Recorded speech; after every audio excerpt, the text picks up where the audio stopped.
Morton here. Hello, this is Victor Neff from the second floor. The couple you let in yesterday? Yes, hello, Mr. Neff. Are you settling in all right? Everything is fine, thanks. But I was just wondering when you'd be around to deliver the spare key you promised last night. Or mentioned last night. Oh, I'm sorry, I forgot. All but forgotten about it. I figured you might have. I'll be right up. Thanks. Right. Okay. In the meantime, let's check out that thing in the bedroom. And what did Travis say? Where did Travis say it was? Under the floorboard below the light switch in the bedroom. Okay. Ah, examine floorboard. The board is nailed to the floor. I can't get it up with my bare hands. We need a hammer. It's hammer time, folks. Oh.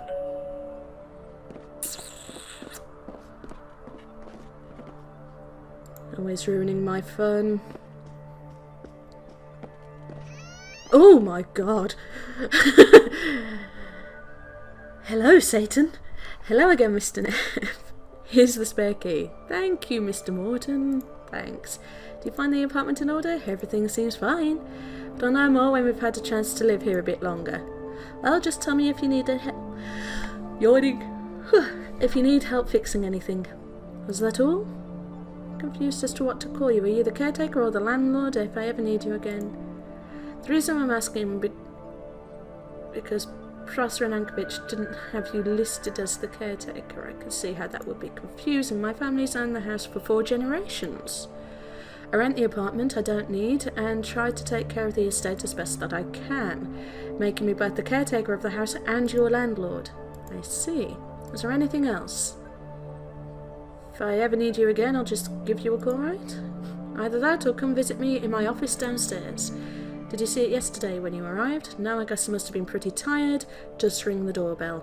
I both live and work there, so I can pretty much be found there at all times. You live in your office? Oh, the office is just the front room. My apartment extends further in. You had me worried there for a second. Is there anything else? That's all for now. Then I'll head off downstairs. You go ahead and do that, Mr. Morton. Just give me a call if you need me. Will do. Bye. I need to find a hammer. Or a knife. Talk to Alecia. Was that Mr. Morton I heard in the hallway? He was just here to drop. Did you get a creepy vibe off him? I said, yes, I did. Completely with you on that one, Alecia. He's a bit odd. He still seems quite nice to me. Talk to Alecia again. You want anything, my love? What do you think of this note I found? Let me see. I think it might be a hoax. Sounds too good to be true otherwise. Like something you read in a crime novel? He probably left us a present under the floorboards and wanted to rile us up a bit before we found it. Some of the fact that somebody's tried to destroy the note lend it some credence. Nah, he probably did that himself to make sure make it seem more mysterious. He seems to have made sure we can read the important parts at least. Either way, I think we should check what's under the floorboards in the bedroom. You do that, honey. Hey. You didn't want anything, my love. Oh, she's so lovely. So what was your dream for it? You really want to hear it? It's a bit graphic considering that you just ate. What about pregnancy dreams? I think I can take it. Are you studying up on pregnancy? Of course, I want to share what you're going through as much as I can. We're a loving couple. You just might make a good father after all. Ouch. Thanks, Alecia. Anyway, I was sipping my drink on the sun deck when I heard the sound of running water, so I looked around for the source when I noticed the water came from me. You dreamt your water broke. Those types of problems aren't supposed to show up until menopause. Wow, what happened then? That's what I thought, but after a while it was pouring out of me like a spring flood. Okay, dreaming about water is pretty common during pregnancy after what I've read. What happened then? So I'm sitting there feeling embarrassed in front of the crew members. I'm trying to recover my lady bits with a towel, but by this point it's gushing out of me basically, so it's not like the towel is doing any good. I'm sitting there smiling apologetically to the crowd around me when I hear a sound like a cork popping out of a champagne bottle. When I look down between my legs, this fully dressed little man shoots out of me, flops down onto the deck. Oh my god. Wow. Some of the people from the crowd help him up. I see who it is, the caretaker from last night. I can see why she didn't want to share this with us. He gets her, brushes the water from his coat, looks at my private parts and casually says that's the most interesting entry way to date. I'll have to make a note of it in my journal. Nice. What an odd thing to say after just being born. Sounds more like a professor than a caretaker. Sounds like that caretaker made quite an impression of you. Let's just go with them up. That's when I woke up. An odd thing to say after just being born. And does entryway mean that he's going to go back in at some point? Oh no.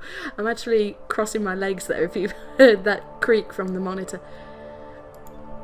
He sounds more like a professor than a caretaker. Yeah, there was something dryly academic about him. It's just, oh, Alecia, they're all a bit dry. Either way, it sounds like that caretaker made quite an impression on you. I thought he seemed nice last night, but dreaming this? Yeah, I can see how it would be weird seeing him again after that. I'll get over it. I just need a little time. I'll leave you to run the tap, love. I'll leave you to... Hang on, let's talk to her again. Want anything, my love? I think I'll go downstairs. You do that, Victor. I will do, dear. I will do. You keep on using up our water supply. Leave apartment. Okie dokie. So... examine box. I think this box contains fire equipment.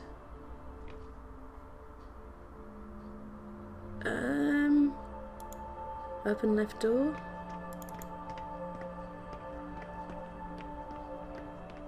Stairwell seems to have been sealed off. Judging by the warning tape, I'd say it's probably hazardous. Ring doorbell. Hey? Yes? Hello, Mum. My name's Victor Neff. My wife and I just moved in across the hall from you. I just thought I'd stop by and introduce myself. Why, hello there, young fella. I'm Edie Jones. I'm the resident senior in this house. Live here by yourself? Yes, I do. It's just me and my memories now. I used to have a husband around, but he went the way of mortal men. What kind of thing is that to say to your new neighbour? Went the way of mortal men. I'm sorry to hear that. Don't be, I didn't care for him much anyway. Oh my god, there's only room for one woman in his life, and she wasn't me, if you know what I mean. You say your name's Victor Neff? Like the actor? Like the actor, but he lived a bit before my time, though. You two must be related, surely. No relation, I'm afraid. I've never seen any of his movies either, to be honest. Ah, you're missing out then. He had a knack for playing brutes. He used to be a boxer, see, before he took up acting. Then I assure you our similarities end with our names. You seem like such a polite young man, unlike the caretaker here. Ooh, juicy gossip on Mr. Morton. Mr. Morton? Yeah, that's the one. You don't like him? How could I? He tried to get me evicted as soon as his father died. Fortunately, I've got connections with the housing board in this town. What do you know about him? About as much as I care to. I've lived here long enough to see him grow up. I knew his father quite well. He was the caretaker prior to little Felix, a wonderful man. Unfortunately, the apple fell far from the tree in this case. Now, if you'll excuse me, I'm afraid I'm being rude to my guests. A game of bridge between three is, after all, not a game of bridge at all. See you later then, Mrs. Jones. Just call me Edie. Everybody does. Bye then, Edie. Goodbye, dear. Okay, that was a bit odd. Let's call the elevator and go downstairs.